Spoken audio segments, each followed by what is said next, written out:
News తూర్పుగోదావరి జిల్లాలోని stock పాయింట్ల ద్వారా ఉచిత ఇసుక పంపిణీ జరుగుతుంది.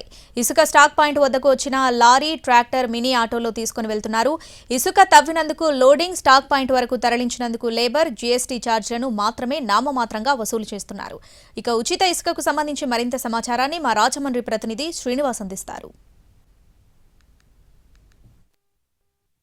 తూర్పుగోదావరి జిల్లా వ్యాప్తంగా కూడా ఈ రోజు నుంచి కూడా ఉచిత ఇసుక విధానం అమల్లోకి రావడం జరిగింది. అయితే జిల్లాలో ఉన్న 7 స్టాక్ పాయింట్ల నుంచి కూడా మొత్తం 3 లక్షల టన్నుల ఇసుక ఇక్కడ నిల్వ ఉండడం జరిగింది. అయితే 7 స్టాక్ పాయింట్ల నుంచి కూడా ఈరోజు విక్రయించడం జరుగుతుంది. అయితే ఉచిత ఇసుక పొందడానికి ఇప్పటికే లారీలన్నీ కూడా ఇక్కడ సిద్ధం కావడం జరిగింది. ఈ లారీలన్నీ కూడా బారులు తీరి ఇక్కడ ఇసుక పాయింట్ల దగ్గరకు అన్నీ కూడా చేరుకోవడం జరిగింది. అలాగే ఇసుక తవ్వినందుకు, లోడు చేసినందుకు, అలాగే స్టాక్ పాయింట్ వరకు కూడా తరలించినందుకు లేబరు, అలాగే జీఎస్టీలు కూడా చెల్లించవలసి ఉంటుందని చెప్పడం జరిగింది. దీనికి సంబంధించి యూనిట్కి 88 రూపాయలుగా నిర్ణయించడం జరిగింది. అంటే మొత్తం ఇవన్నీ కలిపి అలాగే 20 రూపాయల వరకు కూడా సేనరేజ్ కూడా వసూలు చేసుకోవడానికి అవకాశం కల్పించడం జరిగింది. అయితే సేనరేజ్ కింద వసూలు చేసే 20 రూపాయలు కూడా ఆయా స్థానిక సంస్థలకి అందించే విధంగా ఇక్కడ ప్రభుత్వం ఏర్పాటు చేయడం జరిగింది. దీంతోపాటు ఇక్కడ చూసినట్లయితే టన్ను ఇసుక వచ్చేటప్పటికి 245 రూపాయలు పడుతూ ఉంటుంది. అలాగే లారీల్లో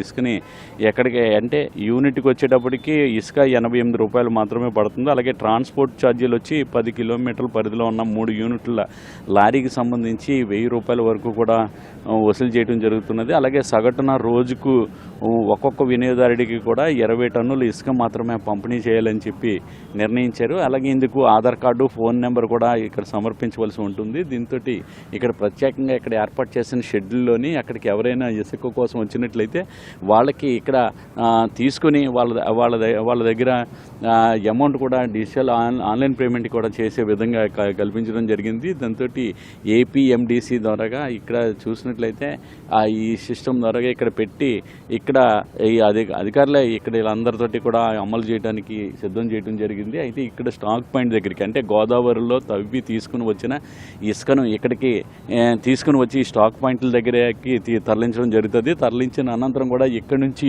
ఈ ఇసుకను అంతటిని కూడా మొత్తం ఎవరికి వినియోగదారుడికి ఎవరికి అవసరం ఉంటే వాళ్ళకి ఇక్కడ విక్రయించడం జరుగుతుంది. అలాగే ఇందులో ప్రభుత్వం రూపాయి కూడా తీసుకోదని చెప్పి సేనరేజ్ కింద వసూలు చేసిన 88 రూపాయలు కూడా మండల పరిషత్తు, గ్రామ పంచాయతీల ఖాతాలకు ప్రతి నెల కూడా జమ చేయనున్నారు. అలాగే నిల్వ కేంద్రాల్లో ఇసుక ధర తెలిసేలాగా బ్యానర్లు ఏర్పాటు చేస్తామని చెప్పి కూడా చెప్పడం జరిగింది.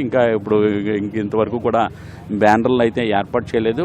ఇప్పుడు బ్యానర్లన్నీ కూడా తీసుకుని వచ్చి ఉండడం జరుగుతుంది. అలాగే ఇసుకకు ప్రజలు చెల్లించిన సొమ్మును కూడా ఆ ఖాతాలోనే జమ చేయాలని చెప్పి సూచించడం జరుగుతున్నది. అలాగే ప్రతి చోట కూడా చూసినట్లయితే పెద్ద ఎత్తున ఇసుక నిల్వలు అనేది ఉండడం జరిగింది. గత ప్రభుత్వం గోదావరి వరదల నేపథ్యంలోనే ఇసుకనన్నీ కూడా స్టాక్ యార్డ్కి తరలించి పెద్ద ఎత్తున నిల్వలు చేయడం జరిగింది. అయితే ఇప్పుడు చూసినట్లయితే గోదావరికి మళ్ళీ వరదలు వస్తున్నాయి.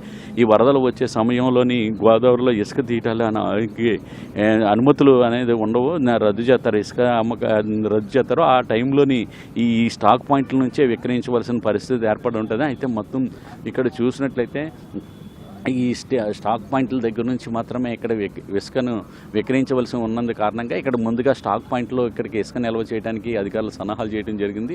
ఇప్పటికే లారీలన్నీ కూడా స్టాక్ పాయింట్ వద్దకు చేరుకుంటున్నాయి. ఇంకా వినియోగదారులు ఎవరైనా వచ్చి తమ ఆధార్ కార్డు కానీ ఫోన్ నెంబరు కూడా ఇక్కడ ఇచ్చి సమర్పించి ఇక్కడ సంబంధించిన అధికారులు సూచించిన ధరను ఇక్కడ ఆన్లైన్ పేమెంట్ చేసినట్లయితే వెంటనే ఇసుకని వాళ్ళ ఇంటికి చేరవేసే విధంగా ఇక్కడ చర్యలు తీసుకోవడం జరుగుతుంది. కెమెరామ్యాన్ వాసుతో శ్రీనివాస్, ఎన్టీవీ, రాజమండ్రి.